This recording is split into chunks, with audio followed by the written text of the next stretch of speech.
بسم الله الرحمن الرحيم، والصلاة والسلام على أشرف خلق الله المرسلين سيدنا محمد وعلى آله وصحبه وسلم. فيديو آخر يؤكد على ما ذهبت إليه بخصوص الصراع بين الفضاء والمادة داخل انوية الذرات. يعني في الحقيقة قبل قليل نشرت فيديو في اليوتيوب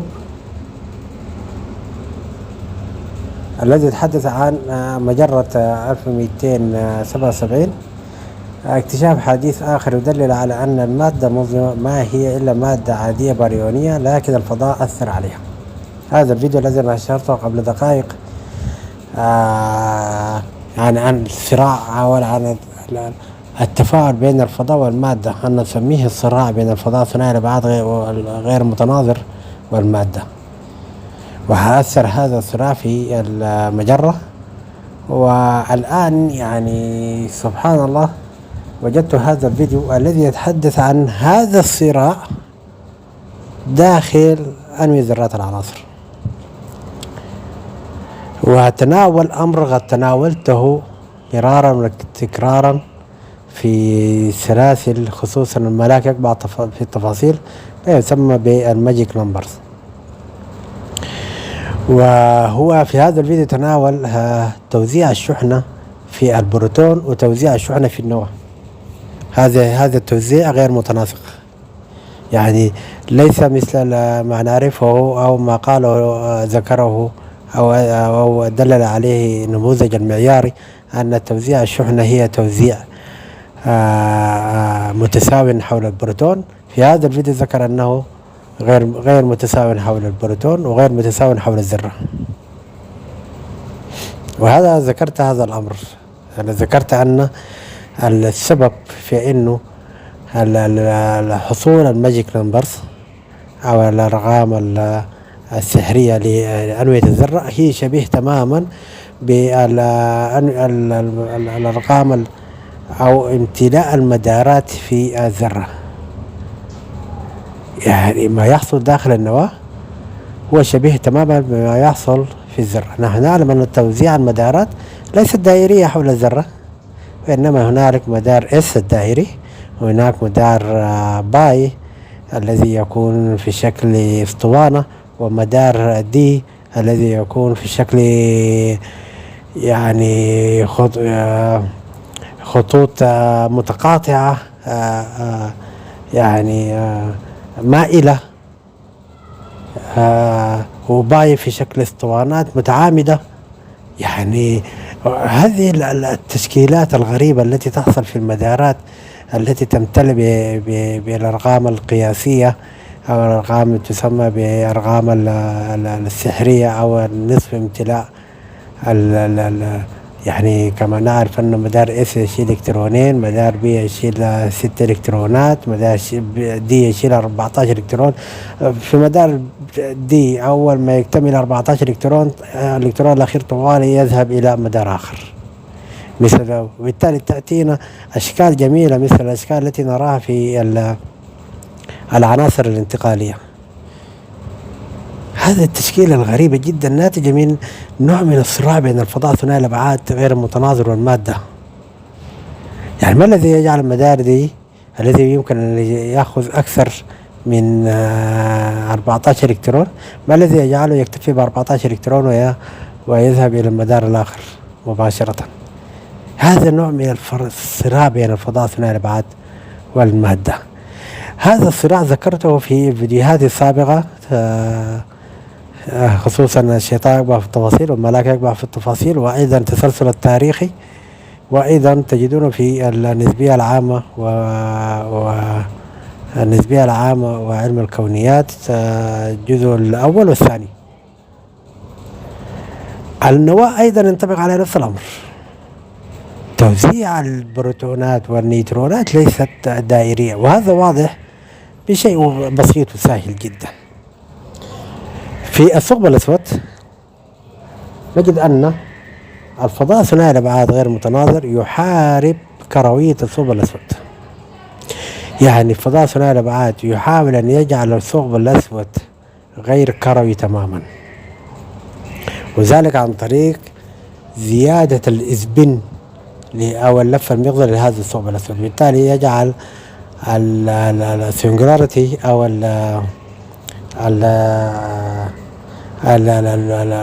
المتفردة ليست صفرا، ليست نقطة، وإنما يجعلها في شكل حلقة.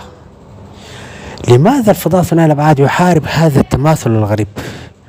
يعني يحارب الأرض نجدها غير كروية، الأرض نجدها مفلطحة بالأجناب نسبة للدوران، تنضغط في الأجناب عند الأقطاب وتنبعج ناحية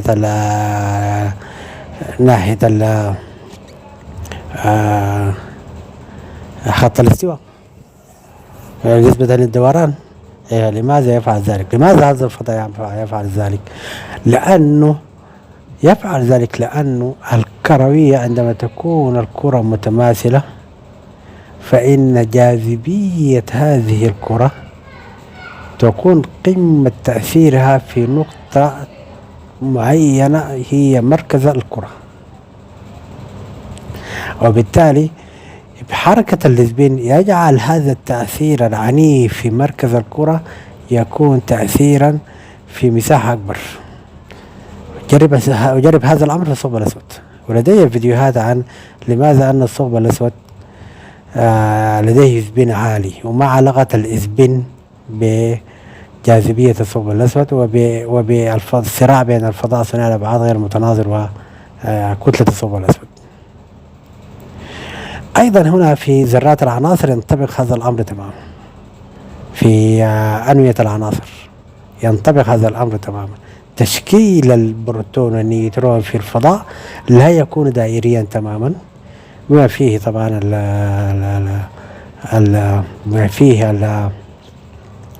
الكتلة والشحنة لا يكون دائريا تماما، سنراها بعد قليل في هذا الفيديو، وإنما سيكون هذا التشكيل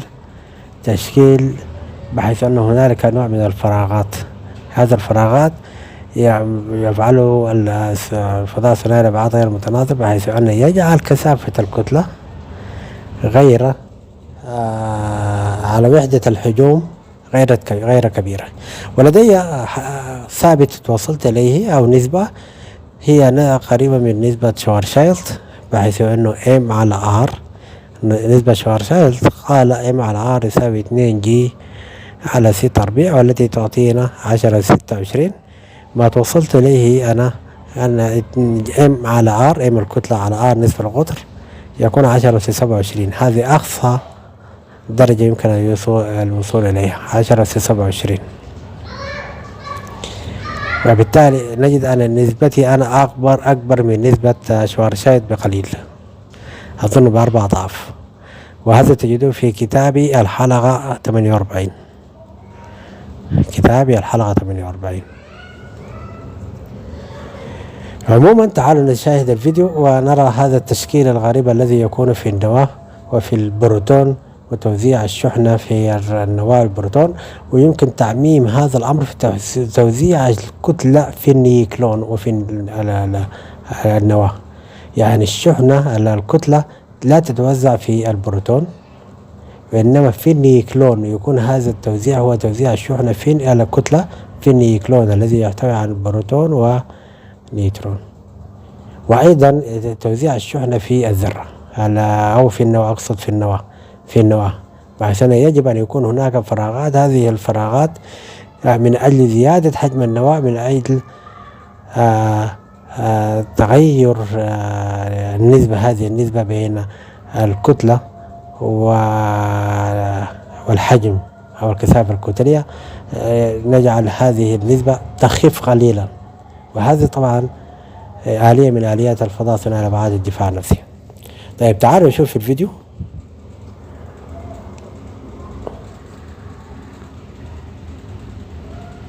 For over a century we've assumed we understood the structure of the atomic nucleus. But what if I told you we'd been wrong? That the evidence, the very experiments physicists rely on, actually contradicts the models we use. At the heart of nuclear physics, we've made several fundamental assumptions that shape how we interpret experiments and build our models. For example, we assume that the nucleus is just a cluster of protons and neutrons, packed together like marbles in a bag. we assume that charge is evenly distributed, with protons contributing a smooth electric field inside the atom. Each of these ideas has shaped the way we interpret experimental results. But what if these assumptions aren't true? What if the nucleus isn't a simple ball of particles, but instead has an internal structure? What if charge is not evenly spread, but instead forms a complex distribution? In this video, we're going to examine 4 key anomalies, 4 pieces of evidence that challenge these long-standing assumptions about nuclear structure. By the end of this, we may find that nuclear physics isn't quite as settled as we've been led to believe, and if we step back and reframe the data, we may uncover something unexpected, a structured nucleus with a more complex charge distribution than we ever imagined. The proton is one of the most fundamental building blocks of matter, yet its exact size remains an open question. Traditionally, its charge radius has been measured using 2 methods: electron scattering and spectroscopy of hydrogen atoms. Both methods originally provided a consistent value, around 0.88 femtometers. But in 2010, a new type of measurement using muonic hydrogen, where a muon replaces the electron in the hydrogen atom, gave a result nearly 4% smaller, around 0.84 femtometers. At first, this seems like an experimental anomaly, but repeated measurements confirmed the discrepancy. This raised serious questions. Had previous measurements overestimated the proton size? Was the muonic hydrogen result revealing some new physics? Or was something missing in our understanding of how charge is distributed inside the proton? Then, in 2019, new experiments using normal hydrogen spectroscopy also found a smaller proton radius, around 0.84 femtometers, matching the muonic hydrogen result. This discovery meant that the discrepancy could no longer be dismissed as an issue exclusive to muonic hydrogen. Instead, it suggested that the older electron scattering measurements may have systematically overestimated the proton size. The issue became known as the proton radius puzzle, and despite improvements in experimental techniques, it has remained unresolved. If the discrepancy was simply due to measurement error, we would expect it to be resolved over time. But this hasn't happened. Instead, different methods continue to give conflicting results, forcing physicists to reconsider fundamental aspects of proton structure.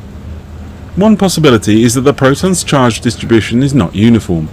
Standard models assume that a proton is a sphere of positive charge, but if the charge is concentrated in certain regions or follows a structured pattern, different measurement techniques might probe different aspects of this structure, leading to varying results. Another possibility is that interactions between the muon and the proton reveal subtle effects that aren't present in electron-based measurements. Muons are much heavier than electrons, meaning they orbit much closer to the proton in muonic hydrogen. This makes them far more sensitive to the proton's internal charge distribution. If the proton's charge is not smoothly spread, but has internal variations, a muon might experience a different effective charge radius than an electron would. This suggests that our assumption about the proton itself may need revisiting. If the proton radius puzzle suggests that charge is not evenly distributed inside the proton, then what happens when we look at entire atomic nuclei? The assumption has long been that as you add protons or neutrons, the nucleus expands in predictable ways. But experimental measurements of charge radii, the effective size of the nucleus based on how charge is distributed, have revealed inconsistencies that the standard model struggles to explain. The simplest expectation is that charge radius should scale smoothly with atomic number. A common estimate uses the formula R equals R0 times the cube root of A, where R0 is a scaling factor and A is the total number of nucleons. This assumes that nuclei behave like a roughly uniform sphere of nucleons, meaning their size grows in a predictable way as more protons and neutrons are added. However, this is not what we observe. When charge radii are measured experimentally, a curious trend emerges. Most elements have a smaller charge radius than theoretical models predict, with 2 notable exceptions, lithium and beryllium, which appear larger than expected. Looking at the charge radius data across the periodic table, we see a clear pattern. The measured charge radius is generally smaller than the predicted value, and this discrepancy increases as proton number increases. If standard nuclear physics were correct in assuming that nuclear charge is evenly distributed, this trend should not exist. The standard model attempts to explain these deviations primarily through two mechanisms: neutron-proton interactions and quantum shell effects. The first explanation suggests that neutrons influence proton charge distribution in a way that reduces the overall size of the nucleus. This occurs because additional neutrons alter the overall nuclear force landscape, increasing the attractive strong interactions between nucleons. This increased binding energy effectively pulls the protons closer together, leading to a reduction in the measured charge radius. However, when we examine the data, we see a dramatic increase in neutron number with very little impact on the trend in charge radius. If neutron-proton interactions were the dominant factor, we would expect to see some correlation between neutron number and charge radius changes. But this is not observed. Similarly, the quantum shell model proposes that sudden shifts in charge radius should occur around magic and doubly magic numbers, where nucleons are thought to arrange into closed shells that impact nuclear structure. However, the data does not display such abrupt transitions, suggesting that these effects alone do not fully explain the observed trends. While the element-wide trend shows a general contraction of charge radii, a different and more complex pattern emerges when we examine isotopes of individual elements. Unlike the relatively smooth trend seen across elements, the isotopic data presents non-linear fluctuations in charge radius that challenge conventional explanations. For example, in helium isotopes we see a stark deviation. Helium-3 has a charge radius of 1.966 femtometers, while helium-4 is significantly smaller at 1.675 femtometers, despite the addition of only one neutron. However, adding two more neutrons to form helium-6 leads to an expansion back to 2.066 femtometers, and helium-8 follows at 1.923 femtometers. Such inconsistencies are difficult to reconcile under the assumption that neutrons merely act as neutral binders that distribute charge smoothly. Similar fluctuations appear in other isotopes, with charge radii increasing in some cases and decreasing in others. This suggests that neutron additions do not simply expand the nucleus, but instead trigger reconfigurations that alter charge distribution. The structured atom model offers an alternative explanation for these trends by proposing that nuclear structure is not a uniform sphere, but rather a geometrically organized framework of protons and electrons. In this model, additional neutrons are interpreted as proton-electron pairs that integrate into the nucleus at specific sites. These additions can reinforce existing charge structure or destabilize them, leading to non-linear changes in charge radius. Some proton-electron pairs may attach at unstable positions, temporarily expanding the charge distribution before the structure stabilizes into a more compact form. This instability could also explain why certain isotopes are unstable and undergo decay, as the nucleus seeks a more energetically favorable configuration.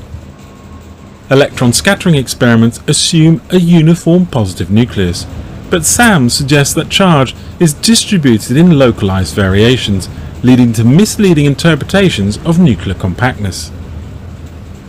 One possibility is that the interaction of the electron's negative field with a proton's field creates areas where charge appears more concentrated.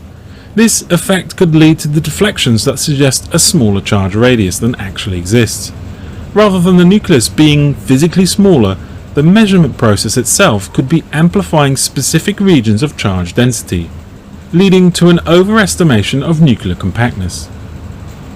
Thus, the observed charge radius data may not be a direct measurement of nucleus size, but rather a reflection of how charge is distributed and how electrons interact with these charge variations. If the standard model assumes a uniform charge distribution, but SAM predicts a structured charge field, then experimental results may be biased towards interpreting nuclear interactions as occurring within a more confined space than they truly are.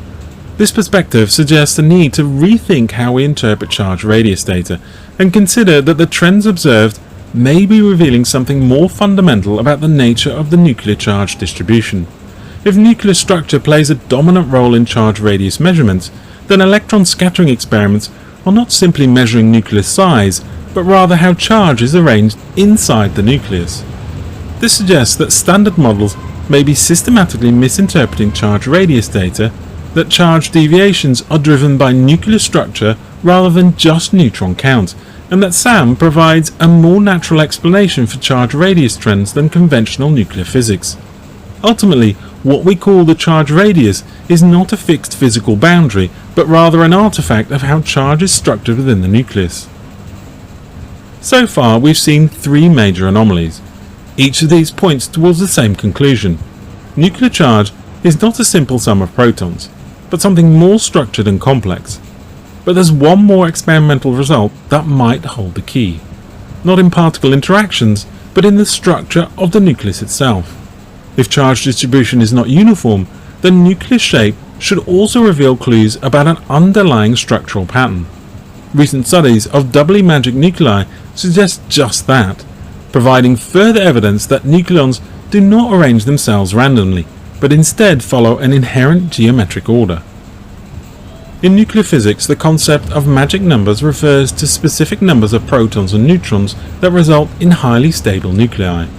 These numbers 2, 8, 20, 28, 50, 82 and 126 are thought to arise from shell-like structures within the nucleus, similar to how electron shells define the chemical properties of elements. When a nucleus has both a magic number of protons and a magic number of neutrons, it is termed doubly magic nucleus, a configuration associated with exceptional stability. A recent study published in Physical Review Letters investigated the structure of lead-208, the heaviest known doubly magic nucleus, with 82 protons and 126 neutrons, both magic numbers. This research is significant because, despite its classification as a stable, doubly magic nucleus, lead-208 exhibits deformation and collectivity, challenging the traditional assumption that such nuclei should always be perfectly spherical. The findings from this study suggest that even nuclei considered to be rigidly spherical can exhibit deformation, hinting at an underlying spatial organization rather than a purely statistical distribution of nucleons. In the standard nuclear shell model, magic numbers emerge because nucleons are thought to fill discrete energy levels, analogous to electron orbitals. However, while this model explains energy states, it does not provide a clear three-dimensional spatial arrangement of nucleons. This raises a critical question. If protons and neutrons are filling different shells, how do they coexist in a physical structure? In contrast, the structured atom model proposes that nucleons are arranged in defined geometric patterns, rather than existing as a statistical cloud. In SAM, the emergence of magic numbers is a natural consequence of nucleons minimizing energy by forming specific lattice-like configurations. Rather than being a uniform sphere, lead-208 in SAM takes on an oblong, structured shape, with nucleons occupying distinct positions that reinforce nuclear stability. The images of lead-208 generated under the SAM framework reveal a non-spherical extended structure, consistent with the findings that suggest deformation even in doubly magic nuclei. The structured perspective challenges the assumption that magic number nuclei must always be spherical. Instead, it implies that nuclear stability arises not from an abstract quantum shell effect, but from how nucleons physically interlock within a defined framework. The confirmation of the doubly magic nature of lead-208, alongside its unexpected deformation, further challenges the traditional view of nucleons as a diffuse cloud. Instead, it sports the idea that nuclei form structured geometries, a principle central to SAM. If nucleons arrange themselves in organized lattice-like configurations, this could explain why some isotopes are inherently stable, while others decay rapidly. The structure either reinforces itself or becomes unstable under excess strain. As research continues, findings like this push us closer to unraveling the true nature of nuclear structure. But the question now is, how far does this order extend? Are all stable nuclei following strict geometric rules? And if so, how might this reshape our understanding of nuclear physics? While conventional models attempt to describe stability through quantum states alone, the growing evidence of geometric nuclear structure suggests that we may need to rethink the fundamental nature of the atomic core. If you've enjoyed this video, please consider leaving. ربما يكون هذا الحديث ربما يكون واضحا للبعض وغير واضحا للبعض الآخر، لكن علينا أن نثبت شيئا واحدا، تحدثت عنه مرارا وتكرارا أن هنالك صراع في المادة بين الفضاء ثنائي الابعاد وبين المادة، وبالتالي الانتصار دائما يكون لصالح الفضاء ثنائي الابعاد، بحيث أنه يضع المادة في شكل هيئة معينة في الفضاء، بحيث أنه تكون هذه أقل ما يمكن، أقل تأثيرا، أقل جهدا للفضاء ثنائي الابعاد. يظهر هذا الثقب الأسود، يظهر هذا في تفاعلات داخل النجوم، يظهر هذا في السوبر نوفا، يظهر هذا داخل البروتونات وداخل الذرات وداخل الانوية، أيضا يظهر هذا في داخل الكواركات، أيضا يظهر داخل الإلكترون جسيمات الأولية عموما. وهذا ما يعني يحتاج إلى العلماء للبحث فيه بدقة والغوص فيه بدرجة أكبر. السلام عليكم ورحمة الله.